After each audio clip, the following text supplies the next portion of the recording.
Assalamualaikum warahmatullahi wabarakatuh. Nama saya Eva Hadriani, NPM 1802010008.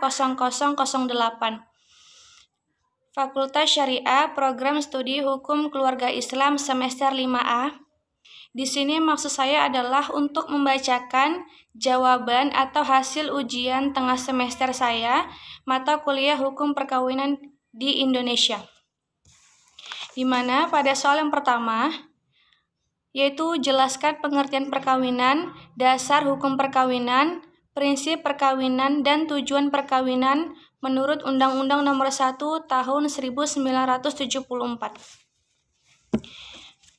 Jawabannya, perkawinan menurut Undang-Undang Nomor 1 Tahun 1974 adalah ikatan lahir batin antara seorang pria dan seorang wanita sebagai suami istri dengan tujuan membentuk keluarga atau rumah tangga yang bahagia dan kekal berdasarkan ketuhanan yang Maha Esa.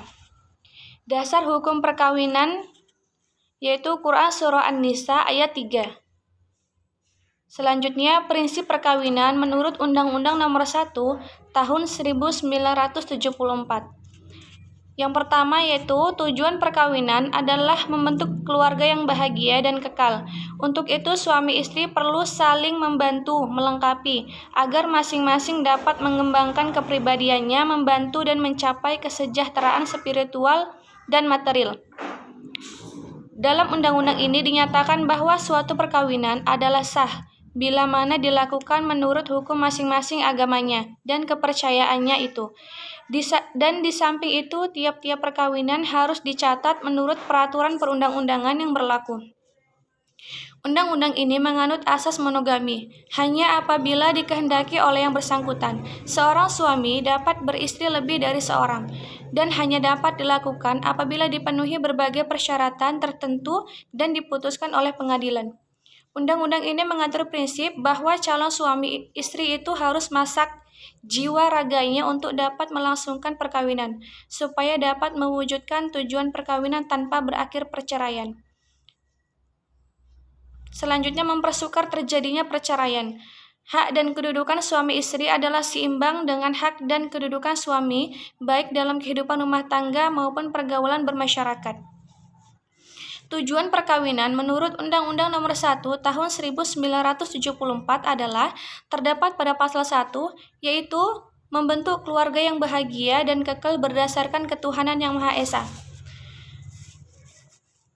Masuk di soal yang kedua, yaitu jelaskan dasar hukum mahar, pencatatan nikah, saksi, dan berapa usia mempelai laki-laki dan perempuan yang diperbolehkan untuk menikah sesuai Undang-Undang Nomor 1 Tahun 1974. Jawabannya adalah yang nomor 2, dasar hukum mahar, yaitu Quran Surah An-Nisa ayat 4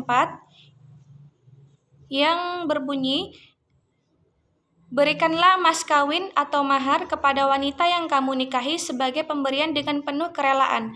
Kemudian, jika mereka menyerahkan kepada kamu sebagian mas kawin itu dengan senang hati, maka makanlah, ambillah pemberian itu sebagai makanan yang sedap lagi baik akibatnya. Dasar hukum pencatatan perkawinan menurut Undang-Undang Nomor 1 Tahun 1974, yaitu pada pasal 2 ayat 2 yang dinyatakan bahwa tiap-tiap perkawinan dicatat menurut peraturan perundang-undangan yang berlaku. Dasar hukum saksi menurut Undang-Undang Nomor 1 Tahun 1974 terdapat pada pasal 26 ayat 1 yang berbunyi, perkawinan yang dilangsungkan di muka pegawai pencatat perkawinan yang tidak berwenang, wali nikah yang tidak sah, atau yang dilangsungkan tanpa dihadiri oleh 2 orang saksi, dapat dimintakan pembatalannya oleh para keluarga dalam garis keturunan lurus ke atas dari suami istri, jaksa dari suami atau istri. Sedangkan usia mempelai laki-laki dan perempuan yang diperbolehkan menikah sesuai Undang-Undang Nomor 1 Tahun 1974 terdapat pada pasal 7 ayat 1 yang menyatakan bahwa perkawinan hanya diizinkan jika pihak pria sudah mencapai umur 19 tahun dan pihak wanita sudah mencapai umur 16 tahun. Masuk di soal yang ketiga, yaitu Jelaskan hak dan kewajiban suami istri menurut Undang-Undang Nomor 1 Tahun 1974 dan berikan pendapat Anda apakah sudah sesuai ataukah perlu ditambahkan hak dan kewajiban suami istri. Jawaban nomor 3 yaitu hak dan kewajiban suami istri menurut Undang-Undang Nomor 1 Tahun 1974 terdapat pada pasal 31, 32, 33, dan 34, di mana pada pasal 33 yang berbunyi suami istri wajib saling cinta mencintai, hormat menghormati, setia dan memberi bantuan lahir batin yang satu kepada yang lain. Sedangkan pada pasal 34-nya dinyatakan bahwa suami wajib melindungi istrinya dan memberikan segala sesuatu keperluan hidup berumah tangga sesuai dengan kemampuannya. Istri wajib mengatur urusan rumah tangga sebaik-baiknya. Jika suami atau istri melalaikan kewajibannya masing-masing, dapat mengajukan gugatan kepada pengadilan. Sedangkan menurut saya mengenai hak dan kewajiban suami istri dalam Undang-Undang Nomor 1 Tahun 1974 ini tidak ada yang harus dikurangi atau ditambahi, dalam artian sudah sesuai. Karena sudah tertulis jelas bahwa suami wajib melindungi istrinya dalam keadaan apapun, menafkahi istri atau memenuhi segala keperluan hidup berumah tangga sesuai dengan kemampuannya. Begitu juga istri wajib mengatur urusan rumah tangga dan menjaga harta suami dengan sebaik-baiknya. Sehingga jika semua hak dan kewajiban sudah dijalankan oleh suami dan istri, dapat dipastikan mereka sudah mencapai tujuan berumah tangga, yaitu membentuk keluarga yang bahagia dan kekal. Masuk di soal yang nomor 4. Soal yang keempat yaitu jelaskan menurut Anda mengapa wanita rentan mengalami KDRT atau kekerasan dalam rumah tangga. Jelaskan Undang-Undang KDRT dan pasal berapa jika suami istri dapat mengajukan perceraian yang dibenarkan oleh pengadilan dan apa-apa saja alasan yang dibenarkan dalam perceraian. Jawabannya yaitu menurut alasan saya, wanita rentan mengalami KDRT dikarenakan bahwa yang sama-sama kita ketahui menurut hukum Islam, istri harus mengabdi kepada suaminya, karena suami telah memberikan nafkah bagi istri dan anak-anaknya serta menyediakan tempat tinggal dan pakaian bagi mereka. Maka dari itu istri berkewajiban patuh dan taat kepada suaminya, karena keridhaan suami adalah surganya, kemarahan suami adalah nerakanya.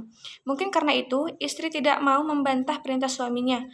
Tetapi memang semakin berkembangnya zaman, semakin banyak para istri-istri yang mengalami KDRT, baik dikarenakan pendapat yang tidak sama atau tidak sekufu, sehingga menimbulkan percekcokan terus-menerus sehingga terjadilah KDRT, di mana menurut pandangan laki-laki atau suami istri itu lemah, sehingga timbullah pemikiran untuk menyakiti istri baik secara fisik maupun dengan perkataan yang menyakiti hati istri.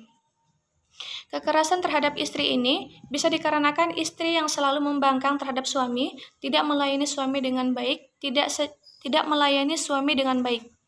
Dan tidak sedikit pula suami yang menganggap melakukan kekerasan ini sebagai pengajaran untuk istri, padahal tidak begitu. Itulah mengapa sebelum menikah suami istri diwajibkan harus mengetahui hak dan kewajibannya sebagai sepasang suami dan istri. Selanjutnya, Undang-Undang tentang KDRT terdapat pada pasal 1 Undang-Undang Nomor 23 Tahun 2004 tentang penghapusan kekerasan dalam rumah tangga.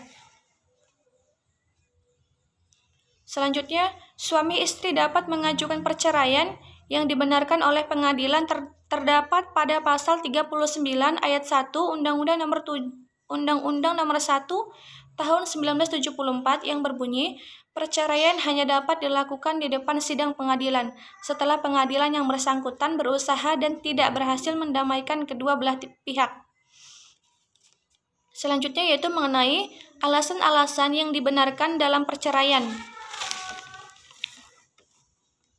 Alasan yang pertama yaitu salah satu pihak berbuat zina atau menjadi pemabuk, pemadat, penjudi, dan lain sebagainya yang sukar untuk disembuhkan. Kedua, salah satu pihak meninggalkan yang lain selama 2 tahun berturut-turut tanpa izin pihak yang lain dan tanpa alasan yang sah atau karena hal di luar kemampuannya. Yang ketiga yaitu salah satu pihak mendapatkan hukuman penjara 5 tahun atau hukuman yang lebih berat setelah perkawinan berlangsung. Yang keempat, salah satu pihak melakukan kekejaman atau penganiayaan berat yang membahayakan terhadap pihak lain. Yang kelima, salah satu pihak mendapat cacat badan atau penyakit yang mengakibatkan tidak dapat menjalankan kewajibannya sebagai suami istri. Yang terakhir adalah antara suami istri terus-menerus terjadi perselisihan dan pertengkaran dan tidak ada harapan akan hidup rukun lagi dalam rumah tangga. Sekian hasil dari jawaban saya. Saya akhiri dengan wabillahi taufik wal hidayah. Wassalamualaikum warahmatullahi wabarakatuh.